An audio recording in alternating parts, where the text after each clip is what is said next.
Welcome to the Tactical Business Podcast. I am your host, Wade Skalsky, and today we are talking to Brian Aitken from Topple.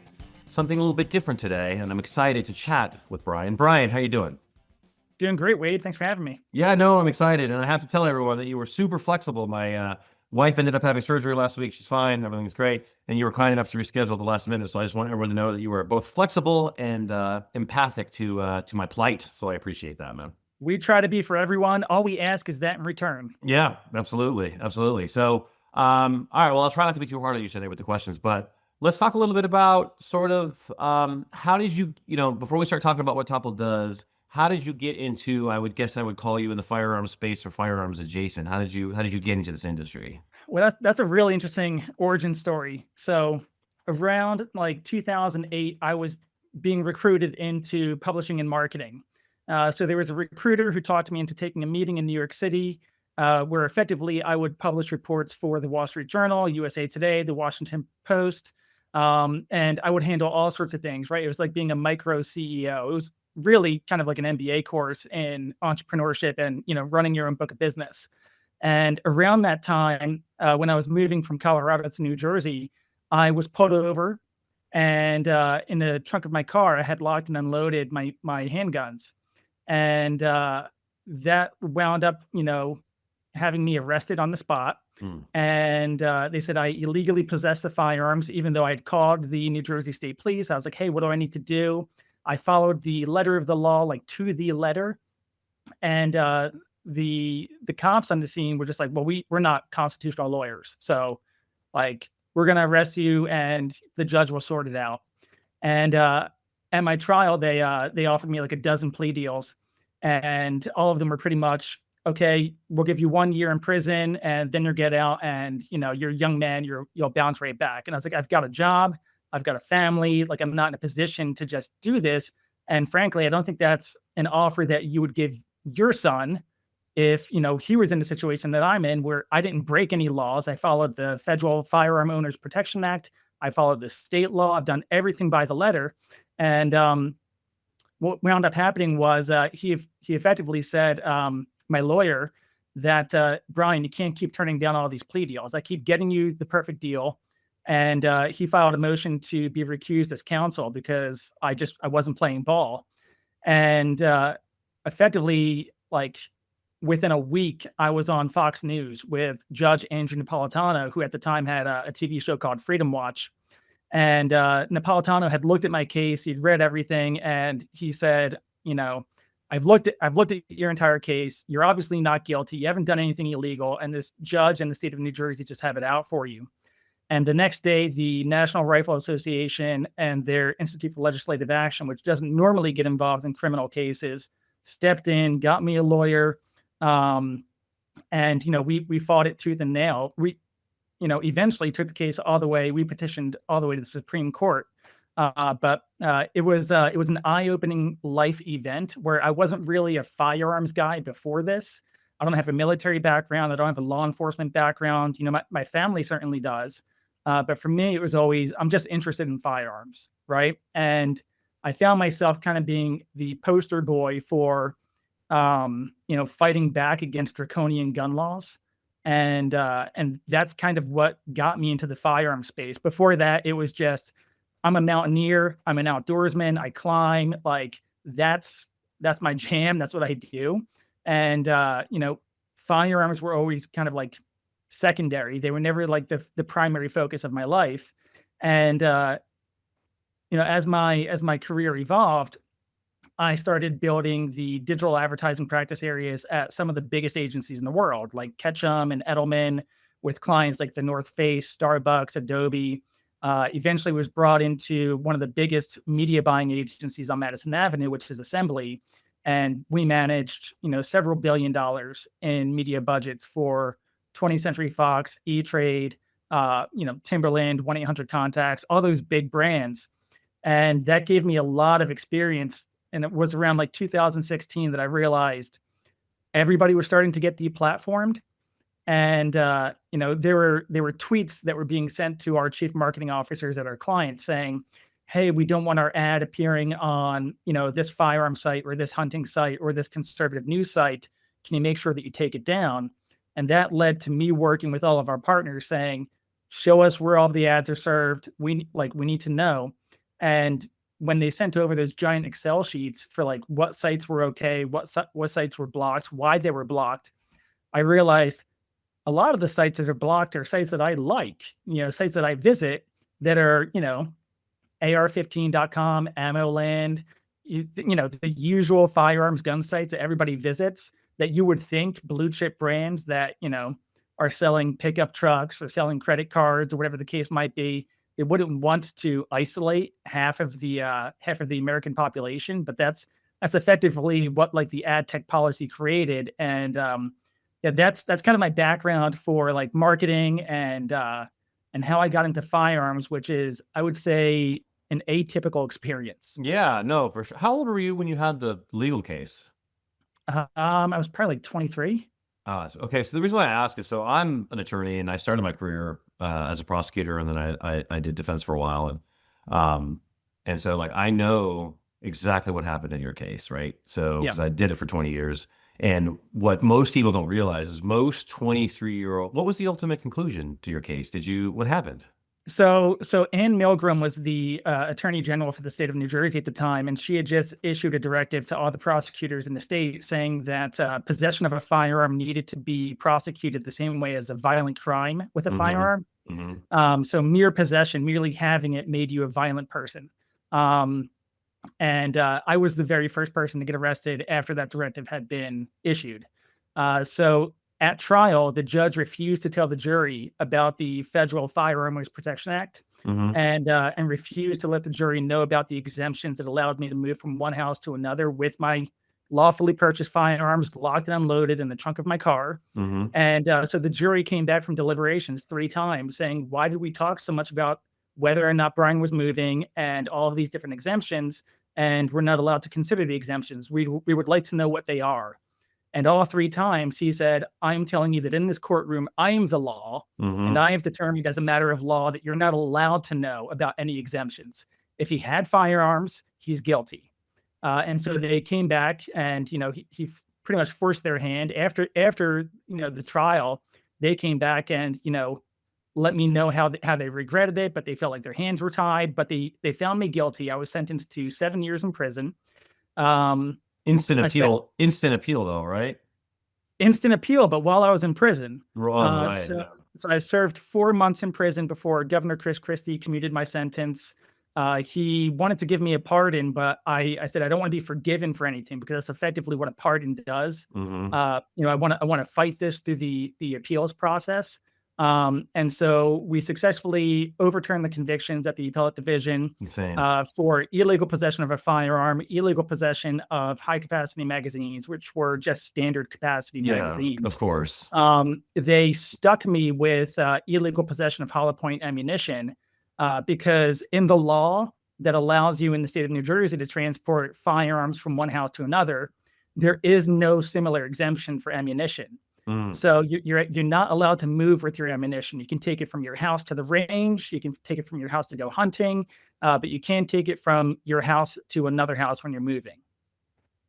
And then he pardoned me on that last one. Well, okay. Well, first of all, and how long did that process take from the date that you got arrested to the pardon for the hollow point ammunition? Like how many years is that? Years. I don't know, somewhere between 3 and 5 years. Yeah, that's insane. So you went from being 23 years old, right, just starting out in your career, to 28, and people don't understand how stressful that experience is. Just it's constant. Like it's every day is like the worst day. You're like, what's happening? There's ups and downs, and so I have a lot of respect for you. I mean, I don't want to get derailed on that story, and we have a lot of other things to talk about, but I just want people listening to know how extraordinary your mental toughness must have had to been, and the pain and emotional pain that is, and the money, frankly, that you had to be, and the lost opportunities for that 5-year period in your 20s. So kudos to you for that. I'm sorry that you went through that. And I just have like a special understanding of that, because, it'd be like if I was a doctor and you told me about your pancreatic cancer journey for 7 years. I know every step you took. I know every conversation you had. I've had those conversations. So man, that sucks. I'm sorry. Yeah, well, the NRA gets a lot of credit for the financial aspect, right? Yeah. They covered the initial trial, they covered all of the appeals to the appellate division, the state Supreme Court, the petition for cert to the Supreme Court. So they deserve all of the credit in the world. Yeah, but I mean, you had to have the balls to be like, let's go, right? So Yeah, all right, that was me. It didn't make the yeah, judge very happy. I think it was like the 10th time that he came back. He was effectively telling me to take the plea deal, which as a lawyer, is a bit unusual for a judge to do. That's normally between the prosecutor and the defense attorney. But the judge was like, Brian, sign this deal. You don't even need to sign it now. We'll give you 2 weeks to think about it. You don't have to come back in. Just tell your lawyer you want to take the deal. We'll take care of all the well, paperwork because for you. they know that they are going to have a problem on appeal, right? So the moment you sign that plea deal, you give up all your appellate rights, you give up, and so and people don't understand the power that these little fiefdoms get, and there is redress, but most people don't have the hundreds of thousands of dollars and the fortitude of the time, and so anyway, so I think that definitely gives you a special amount of empathy for these businesses that get deplatformed for something they shouldn't be getting deplatformed for, right? Absolutely. I mean, even right now, we peg ourselves as like the free speech digital advertising platform. Mm-hmm. So kind of like very libertarian-esque. If it's legal and you're paying taxes on it and you're allowed to sell whatever it is that you manufacture or sell, you should be allowed to advertise that product. And that's kind of like our core thesis. But the reality is that more than 80% of our business is with the firearms, tactical, and hunting communities. Yeah. Yeah, well, and because the on your social networks, they have all these really weird like on YouTube, you can't touch a gun. If you touch a gun in a video, it has like a weird, you get, even if you don't get banned, you get shadow banned. And so what is your position at Topple? Like where do you fit in the business? I'm founder and CEO, which year one means coming up with the idea, building the platform. So pretty much taking what I was doing for brands like the Hershey Company Mm-hmm. and 20th Century Fox and building out a digital advertising platform that's like Google Ads, Mm-hmm. but doesn't shadow ban, doesn't restrict the firearms, hunting, and other law-abiding companies. Cool. And what year did you guys start? We launched almost 5 years ago. So it was Wow. December 14th, 2020. Okay. So let's talk about the beginning. So you have this idea, you have all this experience in terms of from the marketing aspect for these huge giant brands. You see how the sausage is made at the highest level, and then you start to see some of your clients get deplatformed. You're like, all right, well, there's a need here. There's a niche I can fill. And I guess I know you've already like talked about your gigantic brass balls for the 5 years you took on the legal system, but what was that a hard leap to go from kind of that C-suite, A player, normal type of marketing world to I'm going to go out on a limb here? Like walk me through a little bit that process. It was it was interesting, right? Because like you said, I was often in the room with the C-suites. I was leading these agencies, and even at those agencies, people kind of knew my history, right? Because there was a fair amount of publicity about what had happened in New Jersey. I'd written a book about it that became a bestseller. So like it wasn't known, and I was always kind of like the closet conservative in these Mm-hmm. big Madison Avenue agencies. Mm-hmm. But I wound up taking a chief advertising officer role at an agency in the greater DC area that primarily focused on conservative advertising. So they did a lot of grassroots fundraising for, everybody, Elise Stefanik, Sarah Huckabee Sanders, Jim Jordan, Matt Gates, just like the list goes on and on and on and on. But we were phenomenal at that. And I kind of felt like the second that I'd accepted that position, I had accepted the fact that I was moving into the free speech realm of things. Mm-hmm. And at like the second that I took that position, there was no real turning back and going back to Madison Avenue. Right. This is a defining moment for me. You get the scarlet letter. You can't go back. Yeah, exactly. And it was while I was there, the CEO of the company, I told him about my idea for Topple and said, I want to build this. I can either build it as a subsidiary of your agency, or like I'm willing to just go ahead and build it on my own. And he was like, you know, it's just like very, very open to it. He said, "Go and build it on your own. I don't want to take anything. Like if you think that you can build something and we can use it, for our clients, then build it and we'll pay you, so that we can use that platform." So they were initially Jim Jordan and Elise Stefanik and all of them, the National Republican Senatorial Committee. Those were all of my like original customers. That's amazing. So, and so, well, but still though, I mean, I'm still that you had to actually have the thought process. You're like, all right, am I really going to do this? Right. Like this, cause you're a smart guy, you know what that means, right? You're like, and that's a, the Walt Whitman, the road less traveled. Am I going to do that? Or am I going to just go make some money and be safe? And so you say, okay, I'm going to build this. It's pretty technical though. So you have the marketing background. How did you handle some of the technical aspects of the platform? How did you tackle those things? A lot of it was knowing what needs to be built, right? Mhm. So I didn't know how to build it, but I knew all of the features that needed to be included. I knew from a user perspective, what the platform had to have and how it had to function for people like me, like on the media buying side of things. But I also had that experience in publishing, so I kind of knew that as well. So really, I was just a coach looking for great players and managed to hire some great engineers to help us develop the initial minimum viable product, which if you look at what we originally had compared to what we have now with like AI powered interest targeting, that like if you sell suppressors and you want to reach people who are interested in suppressors, like we've got AI powered interest targeting that can help you hone in and zero in on that target audience, which is not something that Google or the Trade Desk or Basis or any of those companies are even interested in building for the firearms and hunting community. But it was just, knowing what needed to be built and then hiring the right people. Well, and then the problem that you run into too is that even if let's say you're trying to advertise on the Google platform and do specific targeting, some of the actual targeting will get you flagged, right? So Yeah. like even if you could have the AI help you to like, yeah, this is who you want to target, Google will be like, great, yeah, you can't do that, right? All right, cool. So, and I'm a former lawyer, so I'm a Luddite. Don't, but my understanding basically is that you help people navigate the deplatforming issue for advertising in the space. Um, let's say that I'm a new company, right? So like, let's say, I'm either a manufacturing of ammunition or I'm, making suppressors or selling them. What is in terms of like, how do I approach this problem of advertising in the space? What are some of the mistakes that most people make? How do I avoid them? And how can your platform avoid those mistakes? Um, so I can answer that in a couple parts. The first is, not just what Topo does on like the user side, right? So you create an account just like with Google Ads, you add your credit card, you launch your campaigns. It's a very similar experience in that like you don't have to hire an agency. Like we don't really need to hold your hand at all.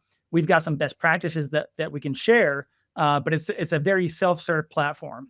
But on the publishing side of things, we are the only digital advertising platform in the world that can guarantee access to all of Gunbroker's domains, AR15.com, AmmoLand, Sniper Country, Northeast Shooters. And that has kind of grown into, a number of different publications in different areas, whether it's conservative news. So we've worked with The Blaze, The Federalist, WND, Breitbart. But it also grew into farming, ranching, and agriculture because there's a lot of overlap there. So now we work with Ag Proud, Ag Daily, Progressive Cattlemen, like all of these other sites that you wouldn't necessarily think of. But the business is growing because there's a lot of interest in reaching red-blooded Americans, and you can't really do that effectively if you're using Google Ads. I would say some of the pitfalls is if you're a smaller company and you're not used to advertising, this is not a problem that we have with companies like Magpul or Error Precision, where I just did a podcast with Dwayne Liptak from Magpul. He's their EVP. And, he was telling the audience how they've had over 5,000 sales from Topple in the last year, and they're making about $4 in revenue for every dollar they spend on advertising. Mhm. But they they understand it, right? So they know that they have to have an always on presence. They always need to be in front of their target customer, because the moment that you show them an ad doesn't mean that they're ready to buy. Right. Right. So it's about always being in front of them, always building that trust, always having that open line of communication. So that way, when the customer is ready to buy, you're the brand they think of. So that kind of leads to the pitfalls. Smaller companies without that experience will think, okay, let me drop $100 into this. I'll run a campaign for 2 or 3 days. And then they'll say, oh, I didn't see any sales, or I only saw one sale. And it's like, yeah, that's not really how advertising or even marketing works. Right. Yeah, well, and that's a presence problem, right? Because the thing about the gun industry versus some other industries is that, like, a gun purchase or an ammunition, ammunition is a consumable, it's a little bit different, but like, it's not, because of the regulation, there is some time that goes into the decision to buy a firearm, right? And so And also the price point too. Yeah. And like you said, like, if you're buying an AR build kit or something, that's not necessarily like an impulse buy. Right. You're gonna get exposed to different brands that build these uppers, build these kits, and you're gonna do a lot of research on it. You're gonna visit the site. Maybe you don't make that purchase immediately. Maybe you need to pay down a credit card, or you need to wait for payroll to hit. That can take 15, 30, 60, 90 days before you actually make that purchase decision. Yeah. And I think one thing that I think that new business owners, because a lot of people that we talk to in the space, they, it develops from a passion, right? They had a problem that they wanted to solve for themselves. They solved that problem for themselves, but they don't necessarily have the marketing background that you have. They don't necessarily have the business background, right? Even the technology background. I've talked to ammunition, manufacturers who still do everything on a legal pad, like don't even use spreadsheets. I was like, you're moving so much product. How do you not use a spreadsheet, basically, right? And so I don't think they understand the importance of data, right? So, like, you may not make a sale over the first 30, 60 days, but every set piece of data that you get over the long haul is going to make you money, is going to make you more efficient, make you more money. And then you're going to, then you can figure it out to whether you can, like, drop the hammer with cash. It's like, how does your platform help on the data side of things to gain that data? Well, that actually brings up a good story. So, since we're just talking about Magpul, when they first signed up as a Topple partner, so we offer different levels of service. So you can be a self-serve user, which is pay as you go, do as much or as little as you want, no commitment. Then we offer ad spend plans, which effectively say, I'm going to be spending at least $1,000 a month anyway, so I might as well get some additional discounts, features, and account management support. And at the Topple partner level, you're effectively spending $25,000 a month on advertising with a 2-year commitment. So it's a pretty sizable commitment at that point. But by the time somebody's signed on at that level, we've proven ourselves. Yeah. But they've really done everything that we've told them to do in order to get there, like which ad sizes to use, what creative to test, how important video is, the importance of like an always on brand presence. But the first month that Magpul ran campaigns with us, I think they might have spent $15,000 and they made $5,000 in revenue. So they had a negative return on investment, right? So negative $10,000. The second month, they pretty much broke even. They spent like $15,000 and they made $15,000. But then every month thereafter, there's just been these gains to the point where now, if they spend $10,000, they're pretty confident they're going to make $40,000. Right. But they've got the data. So within our dashboard, you can see all of the performance data from all of the different campaigns that you've got running, whether they're display campaigns, video campaigns, what's getting the most amount of clicks, what's getting the most amount of conversions. And then, for like a non-technical person who doesn't have a background in this, I'll try to explain it simply, but you can go into your dashboard and create what are called pixels. And the pixels get placed on your website. Keep talking. Hold on. Keep talking. I got to turn this light off. Hold on. Keep talking. Yep. And what the pixels do is it helps us track, what products different visitors are looking at. It helps them track whether or not a user is utilizing the dealer locator tool or whether or not they're completing a purchase, right? So at that point, we're getting the cart total passed back to us. So we can see, okay, this ad led to this number of sales, which generated this much revenue. and these other ads or these other, creative variations didn't perform as well. So let's turn those off and, pour more gas on this fire. Yeah, and I think what's really exciting about your platform is the fact that, assuming you're legal, moral, and ethical, right? That you can count on the fact that it's going to be there 4 or 5 years from now, right? So, I see these companies pouring all this money and time into Instagram or Twitter or Facebook or Google Ads or Shopify or whatever. And the problem is, yeah, you can still get all that same data, but then one day they just turn it off and they're like, hey, you're done, right? Because you're Well, and even on social platforms, a lot of this industry can't even run ads, right. right? Yeah. So they might be able to post organically, but at this point, it's about 2% of your followers will actually see, your organic post, which isn't a very strong ROI. And No. there's no ability for you to be able to track whether or not that person actually completed a purchase, right? Yeah.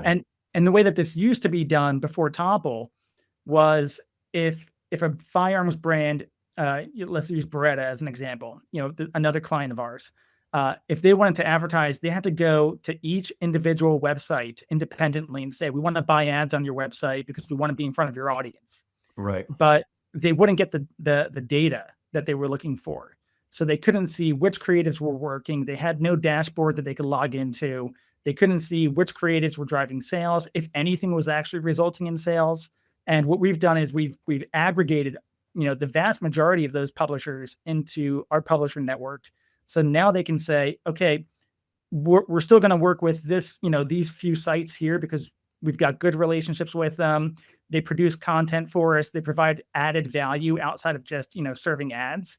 But we're going to use Topple for most of our display advertising and most of our video advertising because we're going to get all the data that we want. And it's also more efficient. If you go direct to a website, if it's a really good one, you might be paying, $25 to $60 CPMs, which is effectively the cost for every 1,000 advertising impressions that are served. Whereas with Topple, the bid floor for some of those premium publishers might be $5. So you might be getting in there at let's say $10, right? Which could be, an 80% savings. Well, and you have the economies of scale, right? Because you can bundle all your clients and you can go to those websites and say, hey, we're going to buy at scale. So, then obviously you're going to get a deal, whereas other people trying to do it, themselves. It's funny because you're describing it to me and it's like, yeah, you give your clients the opportunity to do what everyone else gets to do without worry, right? Exactly. Which is such BS because you're like, it's the same thing with this thing that happened to you with the court system, right? It's like, never should have happened. Life's not fair. Sorry, we have to deal with, we have to deal with what we got, right? And this is what we got, and that's why we created the platform. But yeah, I don't think people, and if you're getting into what's exciting about your platform is that you do give that normal ad access to people, right? And so I think some people do have trepidation about starting a 2A business because they're like, oh man, not only is it the regulation side of the house, it's a problem, right? Because it's like, we've got all this stuff that we have to worry about on the regulation side. But now I also have to worry about to market my product. I'm basically a copywriter for the industry, and I have a client who's a holster client, and they couldn't even. So they make a Leatherman holster, right? It's not even a firearm. Yep. It's not even a firearm holster. It's just for a Leatherman, and which is a multi-tool. No one would let them advertise just the Leatherman holster. You know what I mean? It's just because they had the whole other suite of products that were firearms based. Yeah, exactly, right. So. I keep it on my desk. And it would make me so mad. I was like, they won't even let you. So I'm trying to write copy for them, and I'm like, where are we gonna put these ads? We can't put them anywhere because they can't. They won't even let you do a Leatherman holster for God's sakes, right? Yeah, we have concealed carry clients that they don't manufacture guns or gun parts. They make clothing and concealed carry products, and they would make ads, putting a banana in a holster. So it's that's clearly not a gun, right? It's not even a dummy gun. It's a banana. And even those ads would get rejected. Well, and I think there's something else here that's kind of exciting is that from a consumer perspective, so the consumers are aware of the restrictions, right? So they also don't get to see, brands, having fun with marketing, right? Because marketing should be fun, and in my opinion. And so the cool thing is that if your customers that are seeing the ads are getting to see normal ads. They don't have to see an ad with a holster with a banana in it, right? And that's got to be exciting for the customer as well, for that perspective. Have you had any feedback on that perspective? We've got a ton of feedback. In fact, that was one of the things that Dwayne from Magpul was talking about was, they can be their like authentic self. They don't have to self-censor their creative, Right. which is what they have to do on every other platform. They can lean into, hey, this is who we are and what we do.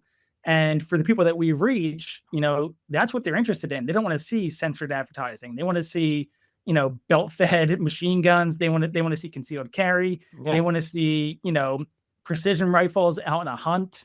They want to see these things in action. So yeah, like being able to be your true self as a manufacturer or a retailer is something that you can find with Topple, but obviously with Meta, I mean, you can do it, but you're going to be shadow banned and you're going to be lucky if 2% of your followers see your posts. Well, and I think the other thing too is that from a business principles perspective, right, is that like money is attracted to speed, and you want to have the least amount of friction as possible with regards to your business, right? So if you have this whole set of mental space that has to be taken up with how are we going to get around these advertising restrictions, that could be time you could be spending on growth or on product development or whatever. So that's not just free time that you get, right? So, there's this hidden benefit of working with a platform like yours to where it's like, you don't even have to worry about that anymore. Just run the ads however you want to run them. Obviously, we're going to have normal things like you can't behead people on the video or something, right? But like, be normal within the normal range of stuff, have fun and run your ads normally. And I think that's exciting from a consumer standpoint. It's exciting from a business standpoint, but also it's almost freeing for a business owner, I think, as well. Yeah, I mean, generally speaking, the more that companies lean into like who they are and what they actually sell, if they're creative, especially video ads, leans into that, that's where we see the highest view rates, the highest click rates, and the highest conversion rates when it comes to products actually moving off the shelf. And that just goes back to being allowed to be authentic. Yeah, well, I tell my clients that is like you got to just be you, because especially for something like an AR platform, for example, right? Like if you sell an AR of some kind or anything regarding to AR, it's a very highly saturated market. It's a very sophisticated product aware market. And so the only way to differentiate yourself is by just being yourself, right? And you're going to connect with a certain brand of people who are like, I like those dudes. I want to buy from those dudes, and I'll pay more money to buy from those dudes. And the only way that you do that is, like you said, by being authentic and playing to your brand strength. So what's the plan going forth for Topple? I mean, you guys have been in business for 5 years, so you hit that 5-year mark, which is like, okay, we've got our legs, we're stable. What are your plans going forward? I mean, I know you've started to expand into the agriculture space. Do you see yourself going into more mainstream advertising as well, or what are you guys looking to do in the next 3 to 5 years, do you think? Well, mainstream, not so much in that, like, you're going to find Topple's ads on CNN or MSNBC anytime soon. Mm-hmm. But certainly I think that there's going to be a push for working with, blue chip companies. Like let's use Ford as an example, right? Like obviously they haven't been advertising to this, red-blooded right of center audience because the ad platforms that they utilize won't even allow them to. Right. But the reality is that, the demographic of people that are buying F-150 pickup trucks is probably more aligned with the audience that we reach than the audience that, you're going to find on CNN or MSNBC. So there is a push towards getting more advertisers on like the blue chip side of things and just being like, hey, there's no reason, like you're not doing your shareholders any benefit by not advertising to, 50% of the population. So let's fix that for you. But then on the product side, man, we're just doing so much. So we just launched that the new AI powered interest targeting, which effectively, since we have this code sitting on all of our publishers' websites that serves the ads, we're able to track the content that people are consuming. So it's attached to their mobile device ID or their IP address, and we can say, okay, they're reading articles about big game hunting, or they're reading articles about being a new gun owner and what the best, first firearm is going to be, or personal defense or shooting sports, whatever the case might be. We're able to build these profiles around all of the different user behaviors. And then we also have with our advertisers, whether it's, Magpul, Arrow Precision, Beretta, whoever it might be, we have our pixels sitting on those pages. So we can see, okay, these users are actually researching these different products on these websites. They're adding these products to their cart. They're actually buying these products. So we know that like this person's interested in crossbows and this one's looking for ammunition deals. And that's been a really big leap for us because that's not targeting that you can get anywhere else, even if you could reach the same audience that we reach, which you can't. But then we're also, we're doing a lot of things that are, incremental. So we're looking for like 1,000 different things that can make us 1% better each. Mm-hmm. Yeah. So right now it's how can we build an advertising experience that is better than the Madison Avenue agencies would give, 20th Century Fox. So how do we build the user experience so it's better than the companies that won't even work with them are getting?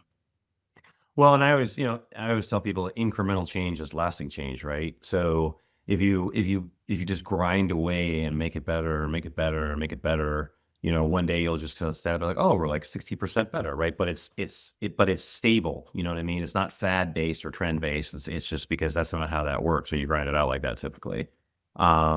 So if I'm a new business owner, or let's say that I'm I'm ready to start advertising, okay, and I say, okay, I want to advertise on the Topple platform.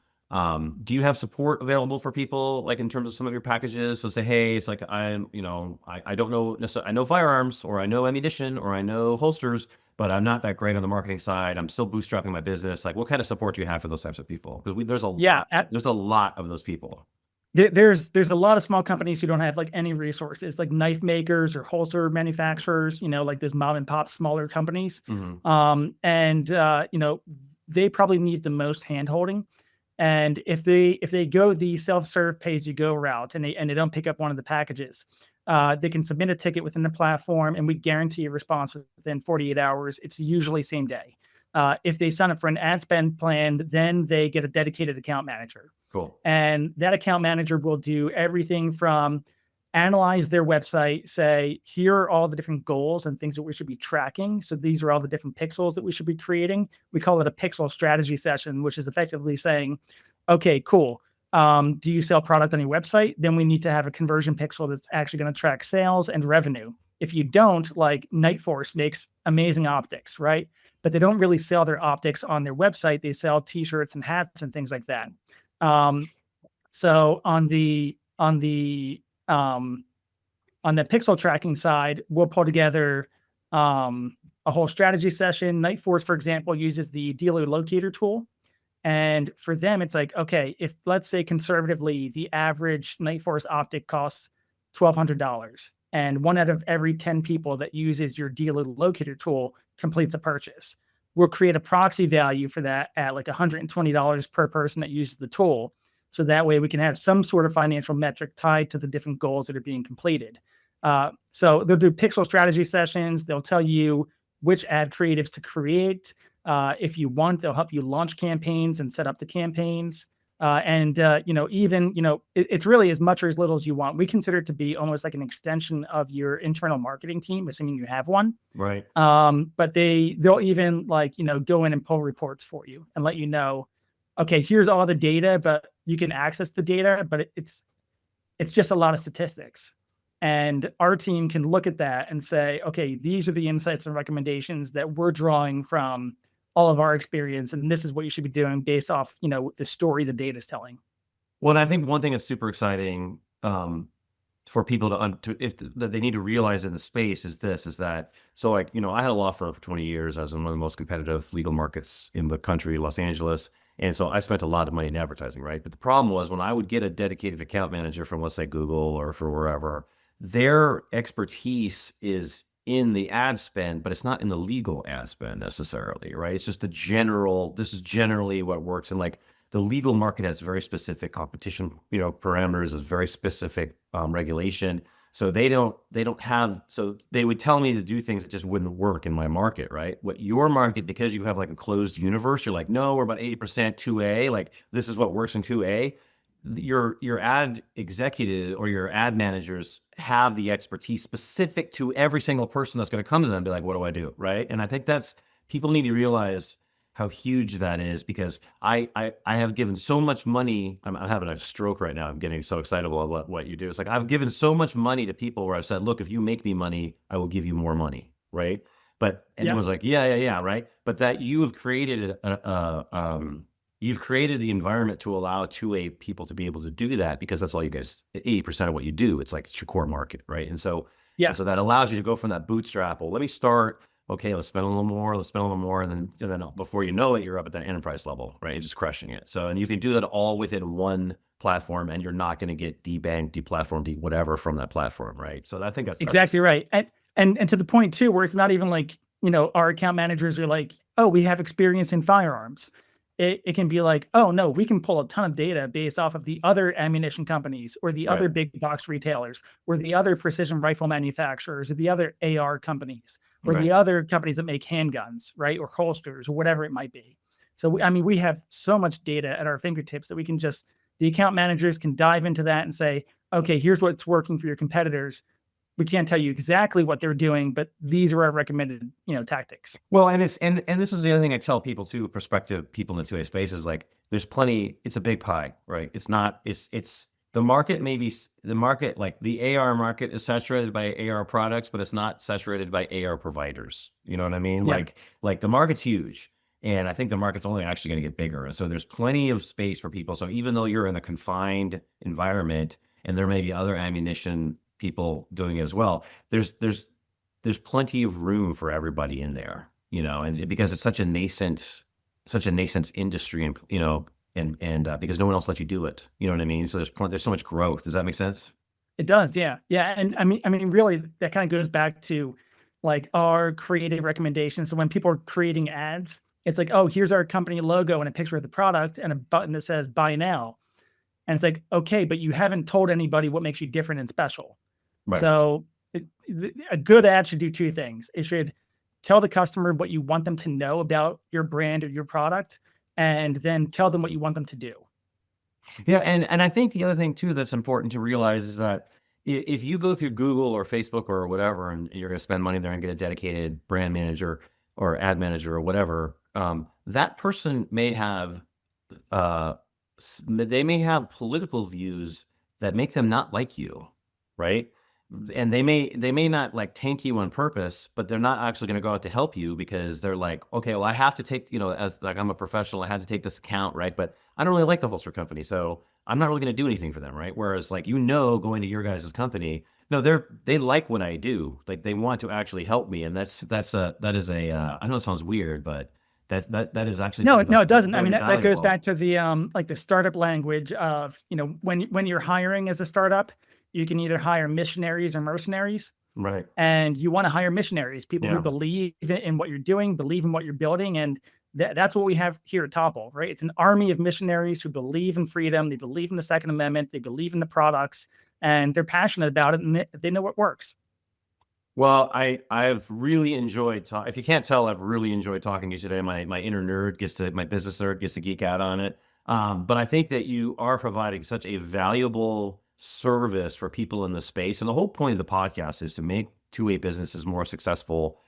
Because then the more successful 2A businesses that we have, the more leverage that we have in the space, and the more our rights are protected, the more money we have, and the more political power I think that we all gain. I think you're doing you yourself benefited from that political power when you were a young man, and to see you give back to that with your business, I think it's a very cool thing. So how do people find your business? How do people get in contact with either you, or who do they reach out to if they're interested in learning more?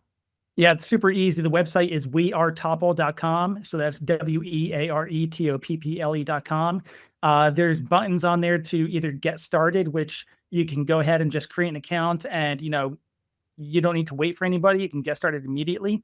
Or you can, get started with an expert and schedule a call with one of our account managers. They'll give you a demo, show you around the platform, show you where the ads can be found on different sites like Gunbroker and AR15.com and AmmoLand. So that way you can actually see, oh, this is where my ad's going to appear. And then if they want to follow us on social, it's, we are Topple on Instagram, LinkedIn, all of the above. All right. Amazing. Well, Brian, I've really enjoyed talking to you. I'd love to have you come back on the show in 6 months or so and just see what's going on with you guys. I think you're doing some exciting stuff, and I know you're going to be coming up with some exciting stuff in about 6 months.